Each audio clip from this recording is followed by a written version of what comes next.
of the influence globally, but also a powerful human resource for the advancement of innovation, investment, and advocacy. Finally, I wish to once again extend our gratitude, the University of Nairobi family and the Foreign Service Academy, the organization of this conference, for their effort in bringing us together. We hope that this conference will leave as inspires, united, and ready to work for a brighter and happy future for us and humanity.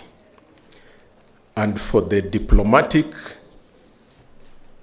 missions present, we welcome you to open your centers of collaboration and language and culture at the University of Nairobi, because in the era of AI, language,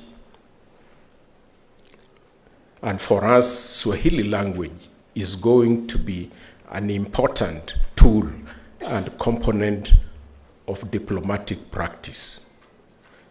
And so we are hoping we can learn your culture and languages, and your diplomats can also be trained in our culture, African culture, and of course African languages, including Kiswahili, to further these ties. And it is for that reason I welcome all of you to open up collaboration and other study centers at the University of Nairobi. Welcome, and God bless you. Thank you.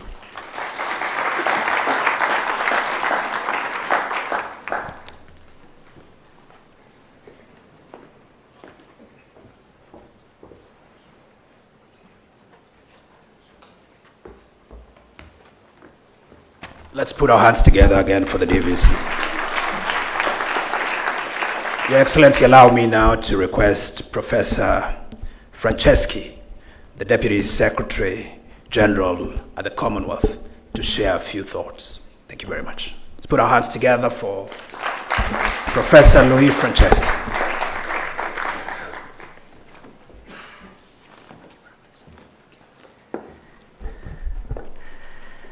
Honorable Prime Cabinet Secretary, Excellencies, ladies and gentlemen, university authorities, my seniors, I'm an alumni of Nairobi University, and I remember coming to IDIS in the very old days for lengthy conversations with Professor Makumi Mwagiru. Then he was the director, and we had very wonderful experiences, exchanges coming from Parklands to main campus and back, avoiding the demonstrations we usually found on the roads. I'm French by descent, Venezuelan by birth, and Kenyan by choice. My grandmother was from here, having lived most of my life in Kenya. And now I have the great responsibility and honor of being at the Commonwealth, where I also have some of my seniors here, like Josephine Ojambo, who was the Deputy Secretary General some years ago, and did a great job there. The Prime Cabinet Secretary asked me to say something for very few minutes, and then the PS put me on the spot here. And it's very dangerous to give a lawyer a willing audience and a microphone, because we could be here for the whole day. But I just want to say something very simple to encourage each and every diplomat and student of diplomacy here in this room, and also the ambassadors and high commissioners present. Kenya is a jewel, and sometimes when we are in the country, we lose that perspective, and we become so critical about ourselves. Kenyans on Twitter can destroy anything, and I did so in the past. But once I left the country and I was called to this high office, I discovered what a jewel we have in our hands.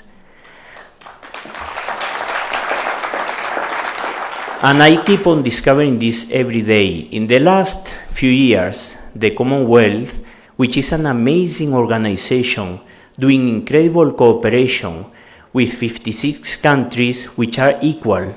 No one is bigger than the other. The UK has the same power as Nauru with 11,000 people. And India with 1.4 billion has the same power as Kenya, Nigeria, or Eswatini. It's amazing. And actually, we owe the existence of the Commonwealth Secretariat to three great African statesmen. Julius Nyerere from Tanzania, Kwame Nkrumah from Ghana, and Kenneth Kaunda from Zambia, who went to London to tell the UK government, we are leaving the Commonwealth. Why are you leaving? Because we do not agree to be part of an organization after we struggle for independence, which is based in the Foreign Office. And there was huge panic in London, and the Queen, Elizabeth II, with incredible foresight, agreed to give up a palace, which was her palace, Marlborough House, as the headquarters of the Commonwealth, leaving the Foreign Office and becoming an independent intergovernmental organization where the colonizer was sitting together with the former colonies at the same level, discussing the same things, and actually it gave the platform the countries of Africa especially wanted to fight apartheid. And it was an incredible success. And with that same collaboration and cooperation, well, we continue advancing the agenda of the developed world, the global south, for the benefit of everyone, developed and developing. There are incredible things happening, but I want just to say one thing. We have started something called Marlborough House Dialogues. These Marlborough House Dialogues are not announced in the press in big ways, but they are quiet conversations between countries undergoing difficult transitions and the possibility of implosion. And in the last few years, we have avoided 6 or 7 implosions or civil wars thanks to these dialogues. And how these dialogues began? Thanks to Kenya. When we were approaching 2021 and the environment for elections was becoming very tense and very heated, we invited President Ruto and the opposition leader, well, then former Prime Minister Raila Odinga, to dialogue in Marlborough House. And they committed themselves with their teams to accept the results of elections and to go to court if there was a dispute. And the environment and the tensions in Kenya really lowered, and this is what happened. And whenever we find a country in a situation of disruption, tension, and possible implosion, we tell them, look at Kenya. How Kenya went through a democratic transition from government to opposition several times in peaceful times. And it's amazing. Countries look at us. There are very many success stories that we could mention in Africa. Recently in Botswana, for example, they had a very peaceful election, peaceful transition. No one believed what had happened could happen. And again, we told them, look at Kenya, it's possible, and it happened. Kenya is such a light in East Africa, we cannot afford to lose it or destroy it. And as Cicero used to say, the wise are instructed by reason, ordinary minds by experience, the stupid by necessity, brutes by instincts. Kenya, in its diplomatic policy, has been guided by wisdom, and we hope it continues to be so. And I'm sure it will be so because there is so much talent, and so much talent in this room. This will be the case with the help of all our international partners and with the help of the amazing talents we find in the government of Kenya, in opposition, in academia, in civil society, everywhere where you look at Kenya, you see talent. And this is why they do so well in international organizations and in the interviews. They accuse some of us of filling them up with Kenyans. Well, education has done a great job, and they really outshine the other countries. In the Commonwealth, we have that bias because Kenya does so well. And in many ways, it's thanks to you all in academia and in government. And we cannot guarantee success, but with people like the PCS, Monica Juma, all the friends, all the professors, all the people in government who are trying their best, the diplomats, and all those who have passed and crossed this path, and our partners, the ambassadors, high commissioners, we will make it possible. We cannot guarantee success, but we guarantee failure by giving up. Giving up is not an option. Thank you very much.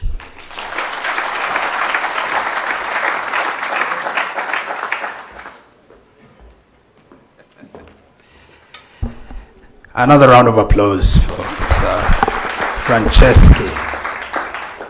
Now that he's quoted Cicero, I'm afraid I might have to quote Shakespeare at some stage. Your Excellency, I wish to recognize also the presence now of Dr. Monica Juma, the National Security Advisor of the Republic of Kenya. I want to also acknowledge the Chair of the University Council, Professor Nangwe. I wish to acknowledge the presence of the distinguished ambassador of the Federal Republic of Germany, who has also joined us, and many other distinguished colleagues.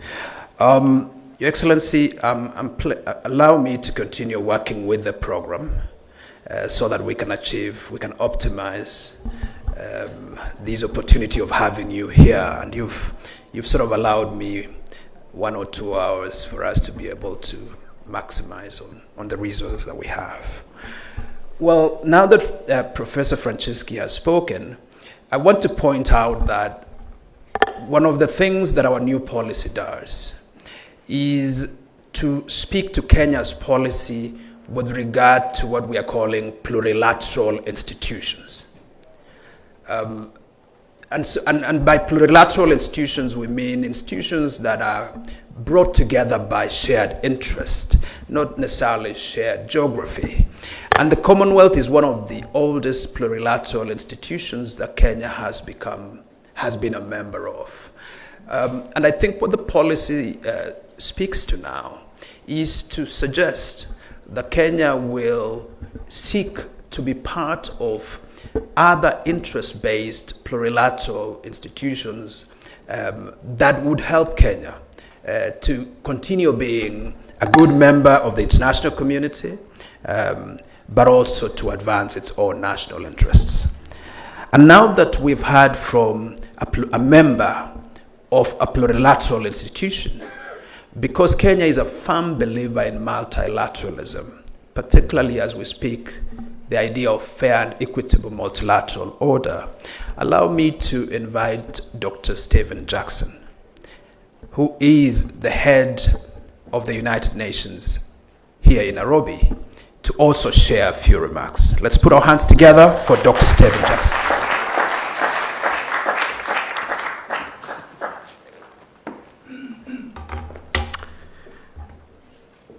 Mheshimiwa Waziri Mkuu na waheshimiwa na maprofesa na mawaziri, viongozi, marafiki, hamjambo.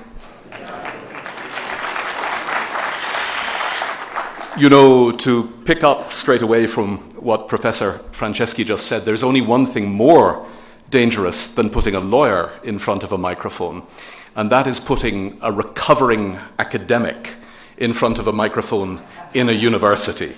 You don't know what's coming. But I think of this as an immense honor to be with you today, to represent the United Nations with you as we mark this extraordinary 60-year diplomatic journey. And I hope briefly, but perhaps not that briefly, to share perspectives from both directions, Kenya in the UN and the UN in Kenya, because I think that 60-year journey has been one of mutual accompaniment and accomplishment, if I can put it that way, a symbiosis. And my brother PS and I were marking that we both use the same word, symbiosis, to think of this, how Kenya and the UN have grown together and have strengthened one another on this continent and in this world to our mutual benefit. So let me begin with Kenya in the UN. If you go online right now and you access the UN's rather wonderful online video vault, you'll easily find a grainy but very deeply moving 10-minute clip from the 16th of December 1963. And it's the solemn moment that the UN General Assembly formally welcomes Kenya for the very first time as one of its newest UN members. And I challenge each and every one of you to watch that video without a tear in your eye. It's a deeply, deeply moving moment. As the then Secretary General U Thant said, and I quote, "Kenya's admission to the United Nations marks a significant step in the decolonization process and the strengthening of our global community. We welcome Kenya and we look forward to its contributions to international peace and security." But I'm not sure that even the great U Thant could have fully imagined how significant this contribution would end up being. Allow me also to quote your first president, Mzee Jomo Kenyatta, who stated at the time that Kenya's membership, quote, "signifies our commitment to the principles of peace, justice, and cooperation amongst the nations." And friends, through 60 years, Kenya's strong engagement has remained entirely guided by these principles within the UN. Kenya has been a proud, courageous, leading voice in support of multilateralism, pushing to find shared solutions to shared problems. And thank you deeply for this. But as I say that, and PS, to pick up on your point about reform, let me also stress that only 18 years before Kenya's adherence to the United Nations, at the organization's birth in June 1945, only 51 of today's 193 member states were at the table in San Francisco to craft the new architecture of multilateralism. And today, too much power, too many processes and procedures within the United Nations still reflect yesterday's realities, not today's, and still less tomorrow's. And so, as today's Secretary General Antonio Guterres recently said, and again I quote, "We cannot create a future fit for our grandchildren with a system built for our grandparents." So because of Kenya's deep trust in multilateralism, you've also been a leading voice calling for reforms, for a UN more fit for purpose, and so that countries like Kenya enjoy that equal voice that the United Nations Charter envisages. Thank you also for that determination. And in return, let me assure you that Kenya's important role in the United Nations is recognized at the highest levels. It was no coincidence, I think, that earlier this year, Kenya was asked to host the Global Civil Society Organization conference in the lead-up to the Summit of the Future. And it was also, I think, no accident that Kenya was one of two countries, along with my home country of Ireland, that crafted together the joint Sustainable Development Goals and got them across the line in the General Assembly in 2015, just to highlight a few very proud joint moments. Let me very quickly highlight three thematic areas which I think have been enormously important to Kenya's diplomacy within the United Nations: upholding peace and security, strengthening gender equality, and fighting the climate emergency. On peace and security, Kenya's commitment to regional, global peace and security have been absolutely remarkable. This was evident through your two successful tenures on the United Nations Security Council. And I could easily spend an hour highlighting examples of Kenya's critical council interventions. Let me highlight just two. The first is the standout moment from the 21st of February 2022 in the Extraordinary Security Council meeting on the situation in Ukraine. And let me quote Ambassador Martin Kimani, my brother, from his entirely historic intervention. He said, "Kenya, and almost every African country, was birthed by the ending of the empire. Our borders were not of our own drawing. At independence, had we chosen to pursue states on the basis of ethnic, regional, or religious homogeneity, we would still be waging bloody wars these many decades later. And instead, we agreed that we would settle for the borders that we inherited, but we would still pursue continental, political, economic, and legal integration. We chose to follow the rules of the OAU and the United Nations Charter, not because our borders satisfied us, but because we wanted something greater, forged in peace." Well, friends, let me just say that as someone who hails from the island of Ireland, where we have spent something like 8 centuries bloodily trying and failing to redraw borders through force, the wisdom of Martin Kimani's words on behalf of Kenya ring very loudly and very truly. And I deeply look forward to seeing Kenya return to the Security Council. The second example, thank you.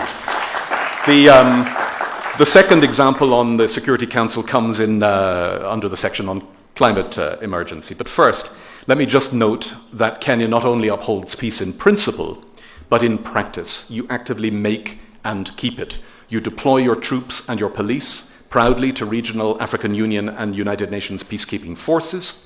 Over the past 45 years, Kenya has committed more than 55,000 troops to UN peacekeeping missions abroad. And right now, of course, you have deployed your police forces to Haiti as part of the multinational security support mission approved by the Security Council last year. And you've been equally active in peacemaking. From 2002 to 2004, you hosted and mediated the Somalia National Reconciliation Conference in Eldoret and later in Nairobi. And equally in 2004, you played a key role in mediating the Sudanese peace process, leading to the signing of the Comprehensive Peace Agreement on Sudan in Nairobi. Turning to gender, your leadership has been equally forward there on gender equality, and that leadership goes way back. Right here, in the University of Nairobi, 40 years ago, next year, the 3rd World Conference on Women was held. I wonder if there are women in the audience who were part of the team at Nairobi 40 years ago. I have to say, I have the souvenir kanga from that conference, and I will break it out next year to celebrate. It's a beautiful yellow kanga. I will break it out as we mark that 40th anniversary, which led to the adoption of the Nairobi forward-looking strategies for the advancement of women. And by the way, it tends to get a little bit eclipsed by Beijing 1995, 10 years later. We'll be celebrating the 30th anniversary, so let's not forget Nairobi. Today, Kenya leads the Gender-Based Violence Action Coalition as part of the Generation Equality Forum, accelerating global action to end all forms of gender-based violence and female genital mutilation by 2026. And finally, let me return to Kenya's continental and global leadership on the climate agenda. Last year's historic first Africa Climate Summit, convened and led by President Ruto, showcased this leadership. Kenya's ambition was to reset and reframe the climate debate, which President Ruto rightly considers as trapped in binaries of blame between the North and the South, and instead to trigger climate action financing at scale, at an order of magnitude larger than what's on the table right now, through meaningful reform to the international financial architecture. Kenya's progressive leadership on climate was also hard at work during your Security Council tenure, and I promised I would come back to that, drafting a resolution acknowledging the clear and evident links between climate change and international deterioration in international peace and security. And although that resolution didn't succeed at first go, I'm confident it will when Kenya is next in the Council. Let me, in beginning to wind up, turn now to the other side of the symbiosis, to the United Nations in Kenya. Nairobi is proudly one of the 4 United Nations global headquarters, along with New York, Geneva, and Vienna, and the only global headquarters for the UN in the Global South.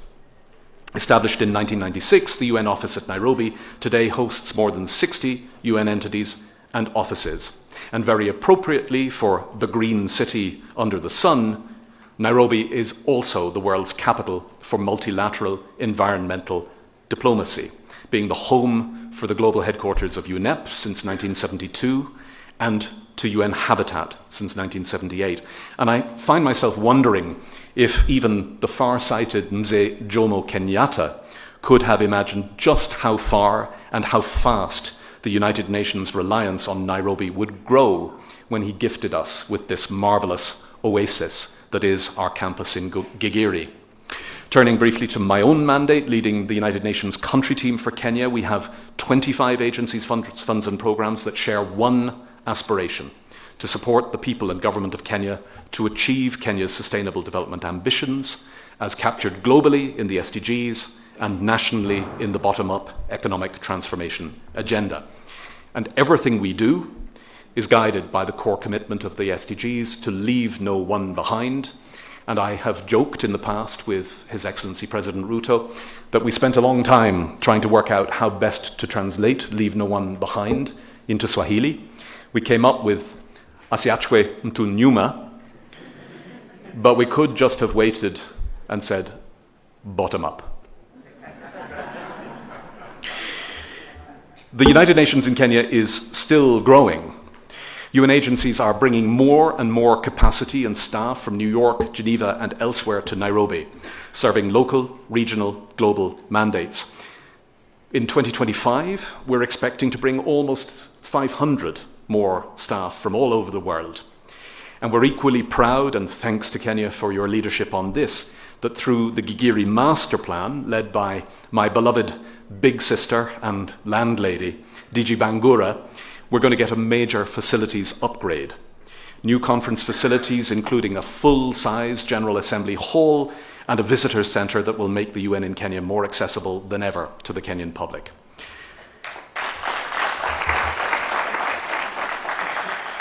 So please, as tomorrow you launch the Kenya Diplomatic Academy, think of us in Gigiri. Think of it first as your home, and think of it also as a reserve of expertise in multilateralism on which you can draw, so that together your Third Secretary cadets and our junior United Nations officials grow together, learn from each other.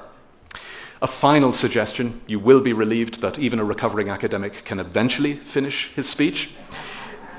One final suggestion as I close.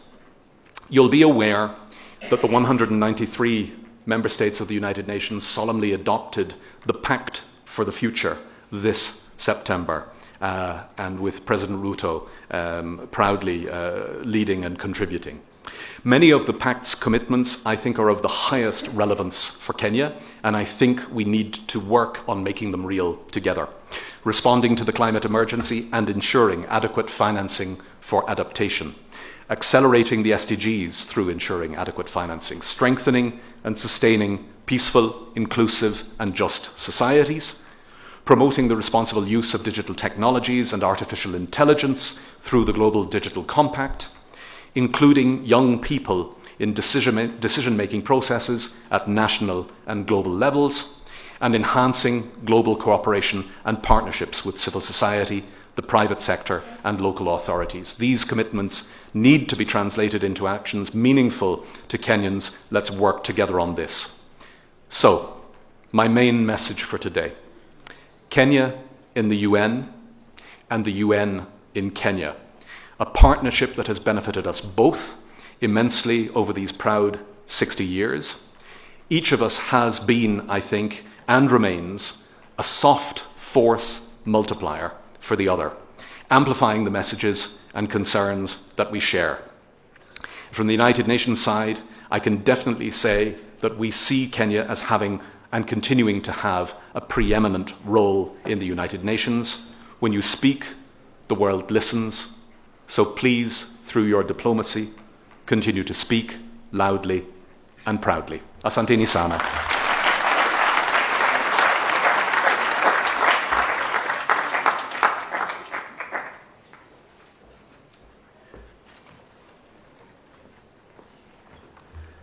Let's put our hands together again for Stephen Jackson.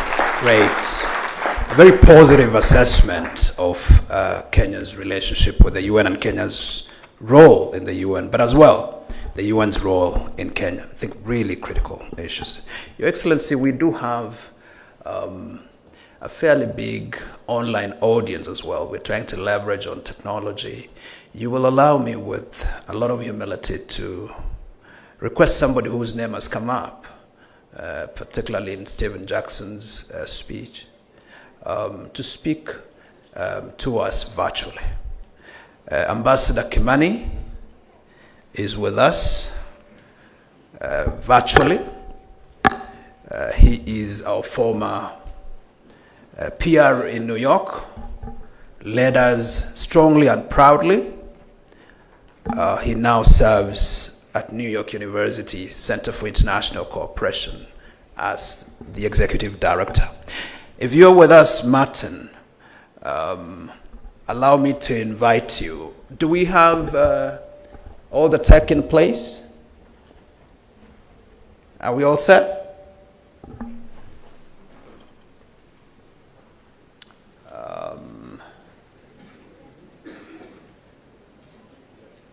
All right, I see Martin has unmuted and can participate. Let's put our hands together for Ambassador Martin Kimani. Thank you very much. Thank you so much, Principal Secretary. Your Excellency, Honorable Musalia Mudavadi, Prime Cabinet Secretary and Cabinet Secretary for Foreign Affairs, Dr. Korir Singoi, Principal Secretary, Ms. Rosalind Jogu, Principal Secretary.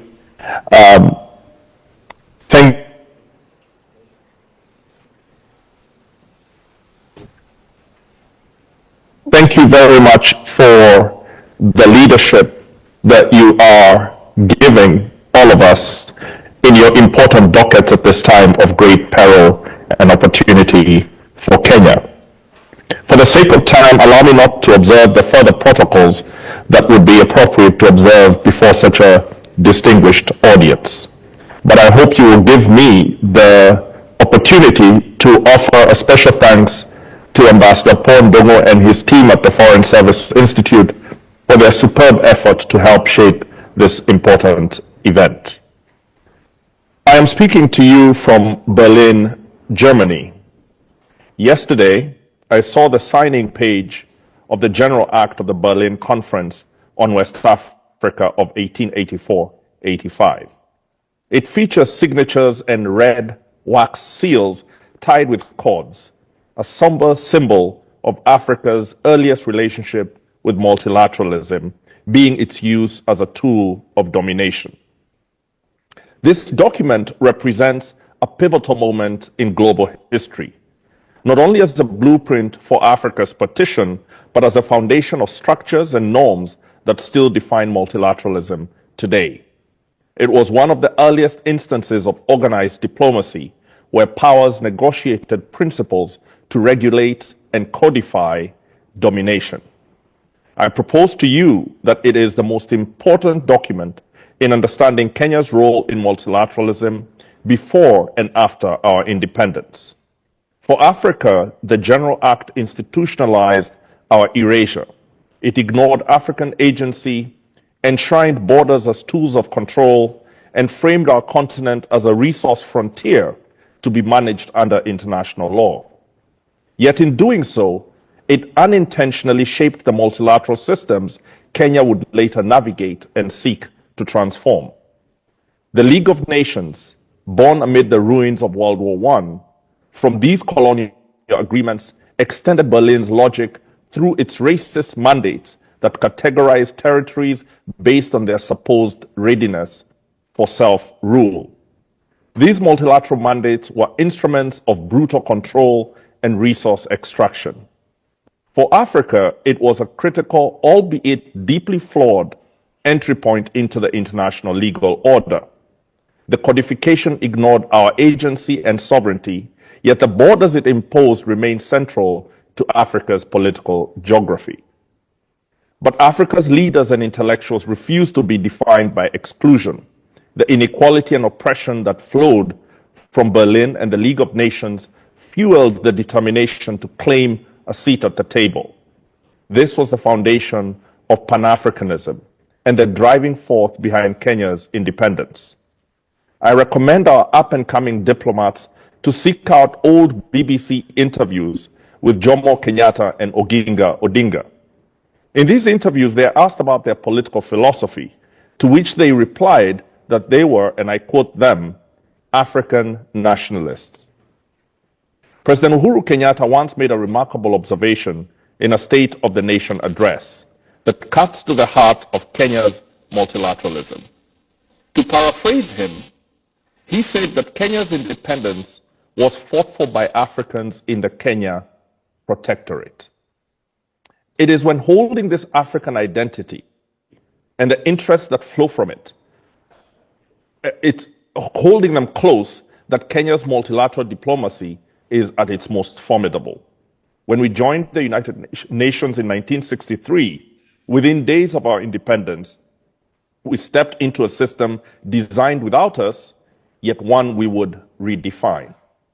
The founders of the UoN in 1945, including our colonizer, could not have foreseen that this institution would be seized by the spirit of Pan-Africanism and the fire of movements inspired by the Bandung Conference of 1955. It is this fierce and often deadly assertion of self-determination and decolonization that turned the UN into a platform for freedom. These emancipatory possibilities are the foundations of our multilateral diplomacy, through which we have consistently used the tools of international cooperation to protect the precious flame of independence in a global order that threatens freedom. Diplomacy is the practice of institutionalized irony. How else can we describe that the borders established by its colonizing signatories were adopted and agreed at the founding of the Organization of African Unity? Today, our military protects those borders, and our diplomats go to great lengths to ensure that they are not compromised. The enduring tension in our diplomacy is that while it always strives for sovereignty and self-determination, it does so bound by the pragmatic search for peace that pushed our founding fathers and mothers to be bound by those unjust colonial frameworks. This is why we are always impelled to seek the transformation of global governance to push us closer to our aspirations to Pan-African integration, geopolitical autonomy, and prosperity, and further away from the logics and structures of colonialism and imperialism. This determination defined our early years in the United Nations. In 1974, as our first term on the Security Council drew to a close, Kenya tabled a draft resolution to expel apartheid South Africa from the UN under Article 6 of the UN Charter, in condemnation of South Africa's apartheid system and its defiance of Security Council resolutions on Namibia and Southern Rhodesia. The resolution failed on being vetoed by France, the UK, and the US, despite 10 votes in favor of it. Barely a decade after independence, Kenya and its modest delegation had the courage and integrity to stand on opposite sides of the 3 permanent members on principle and in defense of African independence and dignity. It is for similar reasons that for decades, Kenya has stood firm with a push by the Palestinian people to win their self-determination and independence from the intolerable suffering of Israeli occupation. This, even as we rightly reject and condemn the use of terrorism by Hamas and other militant groups as a legitimate expression of resistance. We condemn it, not affirm it. It is for the same reason that the foreign minister of the Sahrawi Republic called on me at the Kenya mission in New York in late 2022 as we concluded our term on the Security Council. He recounted a history stretching back to Jomo Kenyatta and including every subsequent head of state, all backing the self-determination of the Sahrawi people in line with the established policy of the African Union, where they are a recognized member. It is in defense of the promise of the United Nations as a shield for sovereignty, territorial integrity, and political independence that Kenya condemned the Russian invasion of Ukraine and opposed NATO's illegal overreach, which led to the destruction of Libya, contrary to the positions established by the African Union. These positions are the bedrock of Kenya's multilateral diplomacy. They reflect our understanding that sovereignty, territorial integrity, and self-determination are essential for an international order that protects the security and well-being of the Kenyan people. The consistent respect and courageous defense of these principles has won Kenya enormous prestige. On the eve of a critical vote on Palestine last year, an African head of state instructed their delegation in New York to mirror Kenya's position, a testament to the faith others have in our consistent expression of principle.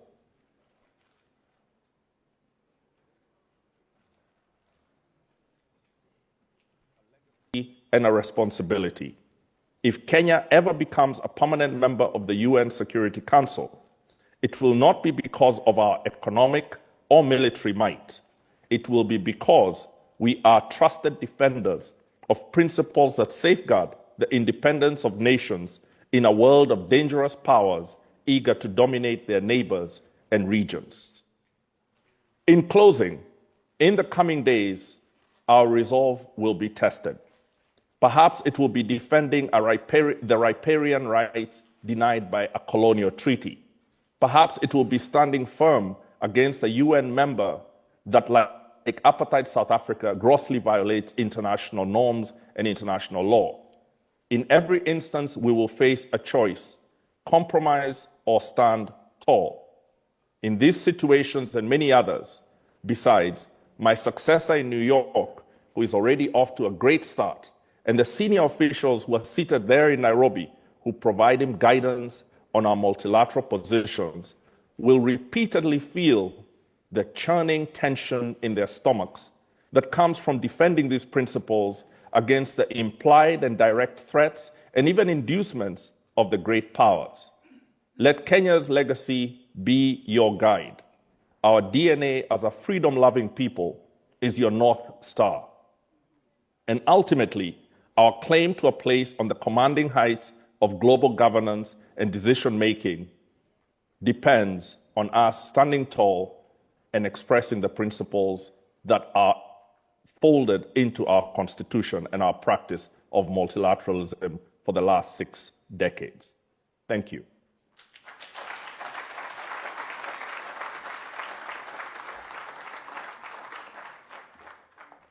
Another round of applause to Martin Kimani. Oh, the sweet freedom of being in academia is that Martin can say some things that, and he says it with such clarity, because academia is a very unique space. But I think you can tell from the depth of understanding that Kenya has had some of the most remarkable diplomats within our multilateral spaces, and I think Martin stands tall amongst them. Your Excellency, allow me now, with a lot of humility, to request you to come and address us. Let's put our hands together for the Prime Cabinet Secretary.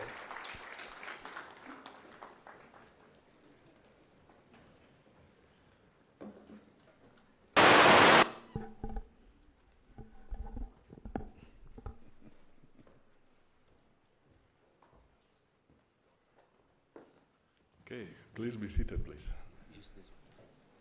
Oh, They want me to migrate. All right.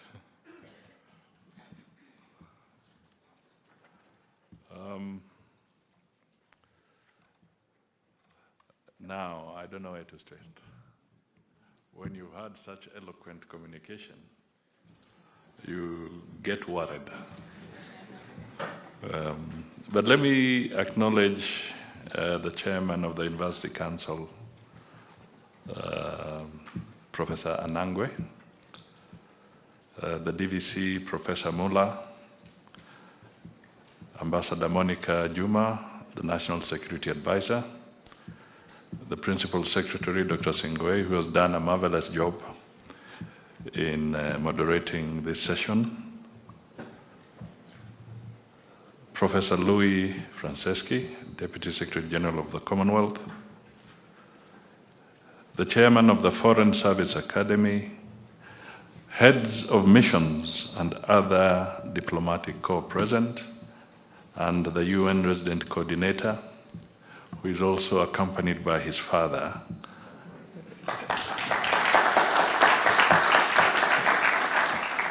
An 85-year-old gentleman who must be very proud of his son today.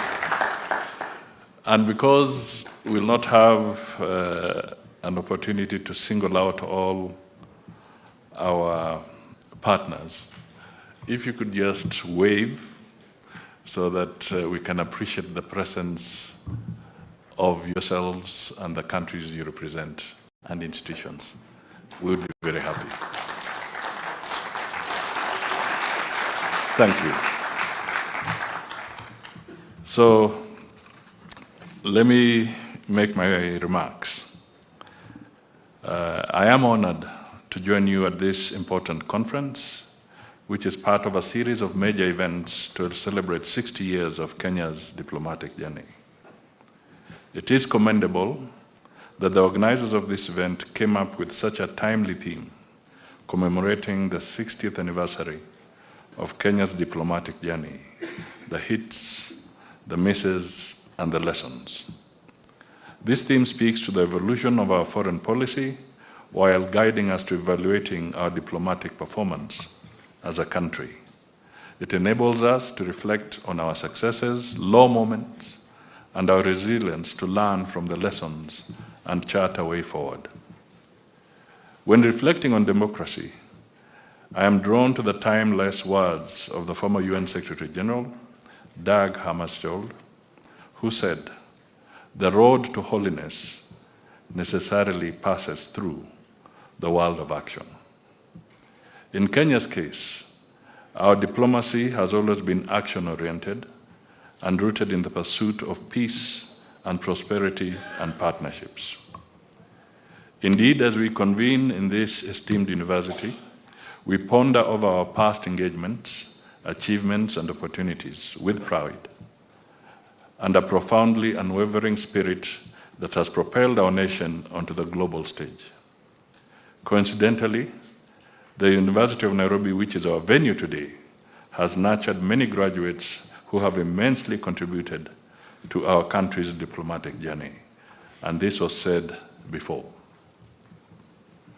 60 years ago, when we attained self-rule in 1963, a Department of External Affairs was established in the office of the President or the Prime Minister for our newly independent nation to navigate the incipient terrain of international relations.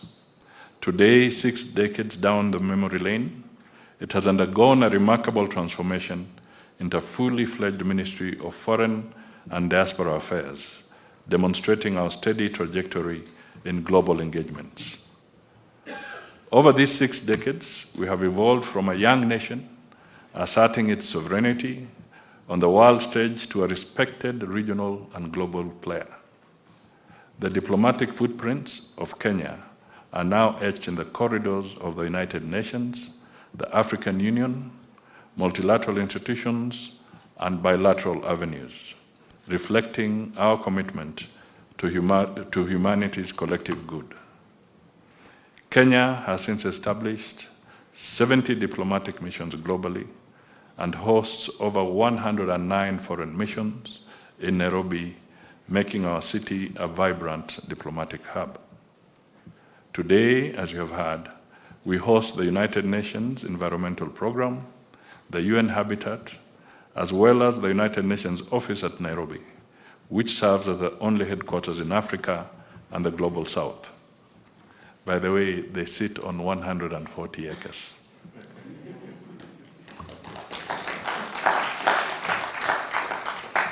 As we celebrate Kenya's position as a growing diplomatic hub, we must not forget to acknowledge the diplomats and leaders who planted the first seed of this great achievement.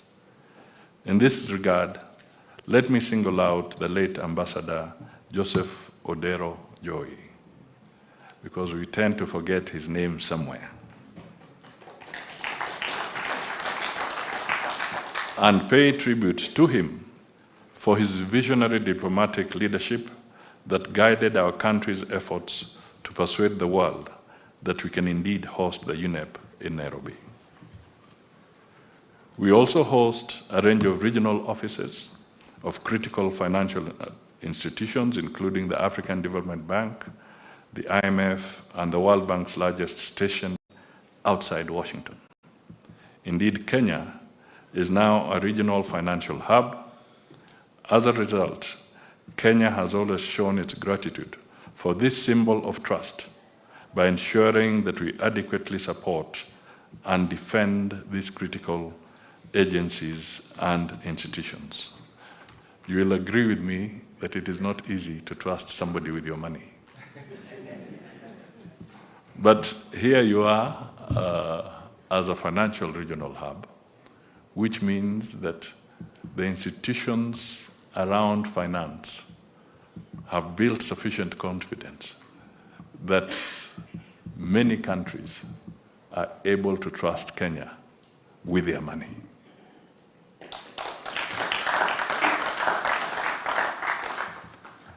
Looking at the conference agenda, I am pleased that the topics being covered are weighty and comprehensive in scope, covering both the past, the present, and the future. From ever-present issues of regional integration, peace, and security. The conference also explores issues ranging from multilateralism and global governance to international trade, the diaspora, as well as digital diplomacy, the role of women and our youth in diplomatic discourse, and the critical role of parliamentary diplomacy. Certainly, it will be interesting to read the communique at the end of this conference. Kenya's diplomatic history reveals that since independence, our diplomacy has been guided by clearly defined principles which are largely aligned to the United Nations Charter and the African Union Constitutive Act. They broadly include Pan-Africanism, regionalism, humanitarianism, good neighborliness, and non-interference. Our diplomatic engagements are also founded on our national values, namely patriotism, good governance, and a corruption-free foreign policy. A commitment to human rights, inclusiveness, human dignity, and sustainable development, among others. At this point, let me get a bit philosophical in highlighting the significance of patriotism in our foreign policy agenda. The realpolitik theory of international relations tells us that due to the anarchical nature of the international system, states pursue their self-interests. Additionally, a state is considered a unitary actor, meaning it represents its citizens in the global arena as a single entity. Therefore, collective patriotism, which is the love of our country, should underpin our viewpoint of the external environment. Other forms of political organizations, including political parties, will come and go, but our country will endure for generations to come. And indeed, ladies and gentlemen, if you reflect, perhaps it's only in Tanzania that you can talk of a political party that has really held out over the years.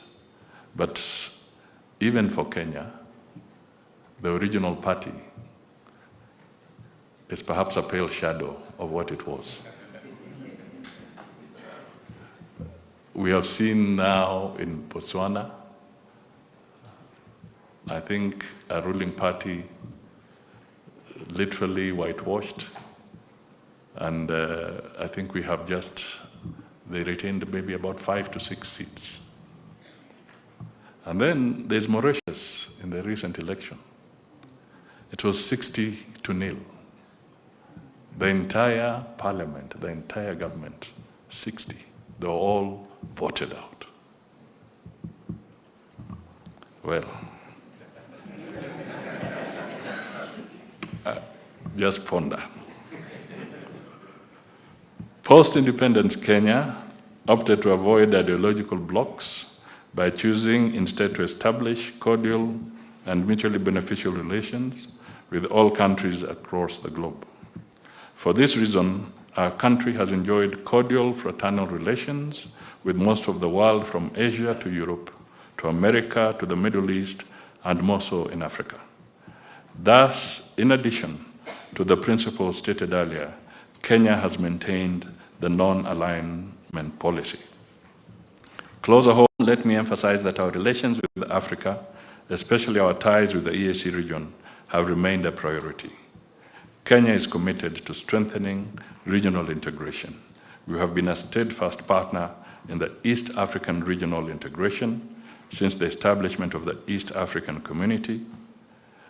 And I am pleased to let you know that during the 24th Ordinary Summit of the East African Community Heads of State just last week, our President, His Excellency William Ruto, was elected the community's chair. Furthermore, Kenya has continued to play its role as a member of the Intergovernmental Authority on Development, IGAD, the Common Market for Eastern and Southern Africa, COMESA, and the African Continental Free Trade Area. As a nation, we have also been conscious of our international obligations to foster unity and consensus around matters of mutual concern to the region and the world. For example, we hosted the high-level conference on sustainable blue economy. That provided a significant build-up to the 2022 United Nations Oceans Conference in Lisbon, Portugal. Also in 2023, Kenya, under the active leadership of His Excellency the President, hosted the Africa Climate Summit, a forum that culminated in the Nairobi Declaration on Climate Change and Call to Action, which is now integrated in the continental agenda on climate change financing mechanisms. Similarly, we recall our milestones in economic and commercial diplomacy when early this year, Kenya hosted both the annual meeting of the African Development Group, member states, and the International Development Association ADA for the Africa Heads of State Summit, respectively, in May and April 2024. Notable outcomes of these meetings included a focus on debt challenges, highlighting the need to reform the international financial architecture that works against African states and centering the role of the private sector, youth, and civil society in economic diplomacy. And let me just highlight that in Nairobi, for the African there was a call so that the ADB have grow $10 billion to $25 billion. And indeed, I'm speaking to some of those who are also supporters of the ADB are present here. We really look forward to your commitments so that we can meet that target on behalf of the ADB. for their service replenishment. In the case of the target is about 120 billion shillings. Recently, when I was in Bangladesh, I had an opportunity to have a side chat with President and he said we will get to 120 billion US dollars for the IDA fund, but there's a possibility we could get to about 105 to 110 billion US dollars for the 75 IDA countries. So, ladies and gentlemen, this again is a strong message that Kenya took a lead in driving so that the 75 countries can benefit from concessionary funding, which is critical to spur development. Our commitment to multilateralism is reflected in the fact that our country has played a leading role in crucial international bodies, including serving 3 times as a non-permanent member of the United Nations Security Council. This year, Kenya was also elected to the United Nations Human Rights Council for the year 2025 to 2027. At the continental level, Kenya continues to play an active and leading role in the realization of the African Union objectives of unity, solidarity, prosperity, peace, and stability, as well as the achievement of the African Union Agenda 2063. Presently, Kenya's president is the champion for the institutional reforms of the African Union. We shall continue championing African affairs in the global arena and remain a dedicated partner of the African Union in peace and security initiatives, sustainable development, and humanitarian support. As a country, we continue to guard our legacy credentials as a dependable peace and security actor in the region and the world. In fact, Kenya invariably invests its own resources to guarantee peace in the region. I'm sure when Madam Monica speaks to this, I'll be sitting there to listen to the panel. She may say a little more. We hold the collective security view that when peace is disturbed anywhere, there is no peace everywhere. It is in this spirit that our country accepted to lead the UN-approved multinational security support mission in Haiti. Also, our regional peacemaking efforts are on course, including in South Sudan and other parts of our continent. In celebrating our 60 years of diplomacy, we cannot miss to showcase our great milestones in peacekeeping. Since 1979, when Kenya had the first comprehensive participation in peace support operations in Rhodesia, now Zimbabwe, our country has today participated in over, now the UN may be right, they said 52, regional and international peacekeeping and peace support missions as a troop contributing country. Our African identity is at the heart of our foreign policy, principle of humanitarianism. We have hosted over 700,000 refugees, as well as contributed towards humanitarian support and disaster response after various environmental crises, disease outbreaks, and conflicts. Today, the Shirika Plan, which is a pioneering refugee management program that transforms refugee camps into integrated settlements, is an internationally acclaimed refugee program. Given the enviable past, we continue to chart a bright future by adopting innovative approaches to establish a robust foreign policy that is pragmatic, principled, and strategically adaptable to the global dynamics of our time.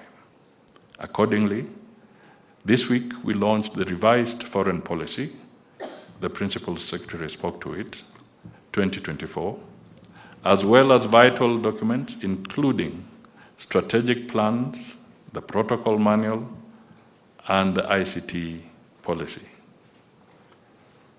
By the way, I did not know that protocol can generate a lot of tension if mismanaged. The overall documents reflect the evolving priorities of our nation as we prepare with optimism for the opportunities and challenges of our time and beyond. The new foreign policy document, which is an outcome of the extensive stakeholder consultations, endeavors to place citizens at the center of Kenya's foreign policy agenda. As such, we shall be embarking on the Foreign Policy Mashinani program, which is a nationwide public awareness campaign that will also encompass translation of the policy into our national language, Kiswahili. So Professor Mula was on course. Similarly, the Foreign Service Academy remains our best synergy platform between researchers, think tanks, the academia, like those from this university, as part of the 60 years diplomatic journey celebrations. We shall be inaugurating the academy as a state agency this Friday. Going forward, we are looking at centering our country in global governance, cutting a diplomatic niche in the discourse of climate change action, and advocating for reforms of the international multilateral organizations, as well as the international financial architecture. We endeavor to continue positioning our country in global trade and investment as we seek to diversify our diplomatic relations. Domestically, we endeavor to broaden citizen engagement in our country's foreign affairs. Ladies and gentlemen, let me repeat what I've been repeating several times, because this was a very potent punch from the Gen Zs in June. They kept on asking, why does the president travel abroad? Why do I say it was potent? Because it dawned on us that for too long we have been detached when it comes to foreign policy with the citizenry. We want to change that, and this is part of the process of the journey of changing that. As I conclude, let us look to the words of Kofi Annan, who reminded us, more than ever before in human history, we share a common destiny. We can master it only if we face it together. The next 60 years of Kenya's diplomacy will not be built on individual achievements, but on our collective resolve to shape a better future. Let this commemoration be a call to action and a commitment to not only learn from the past, but to craft a diplomacy that is visionary, inclusive, and impactful. As we stand on the shoulders of those who shaped Kenya's diplomacy, let us turn our gaze to the vibrant, untapped potential of our youth, who are the dreamers, the innovators, the Gen Z, the custodians of our tomorrow.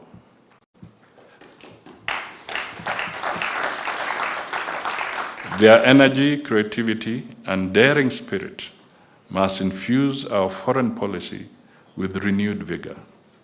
Let us ask ourselves, are we equipping them to navigate the complex web of global diplomacy?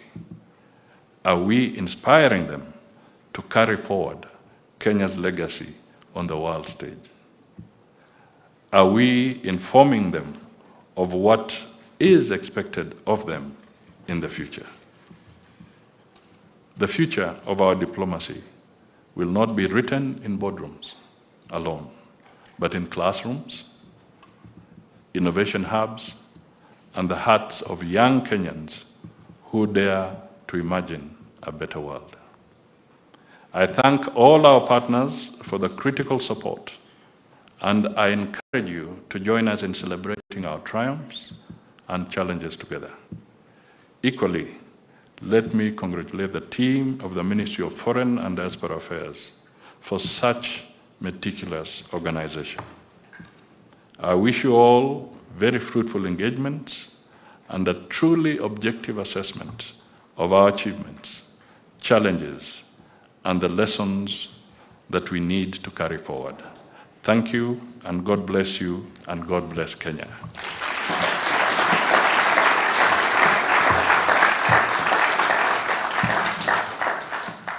I will sit and listen. Thank you.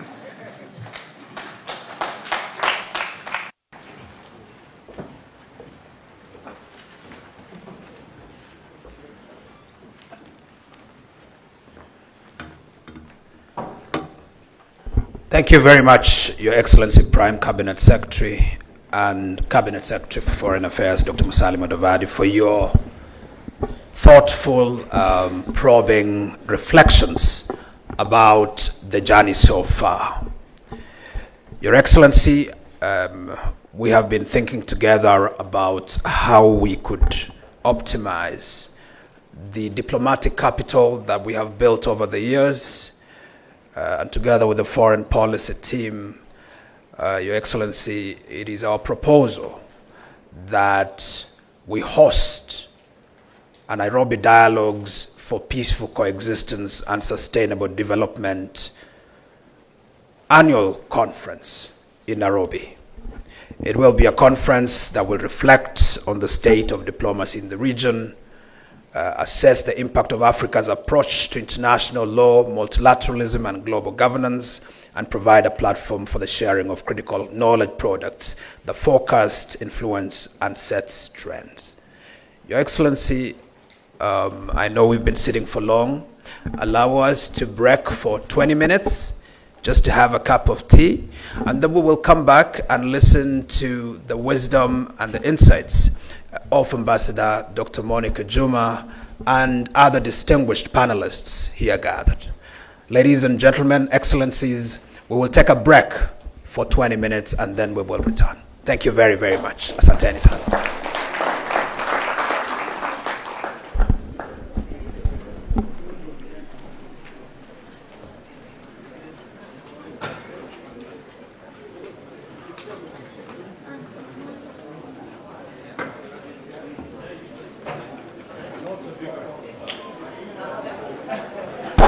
I understand as we exit as well, we'll do one joint photograph outside at the foyer.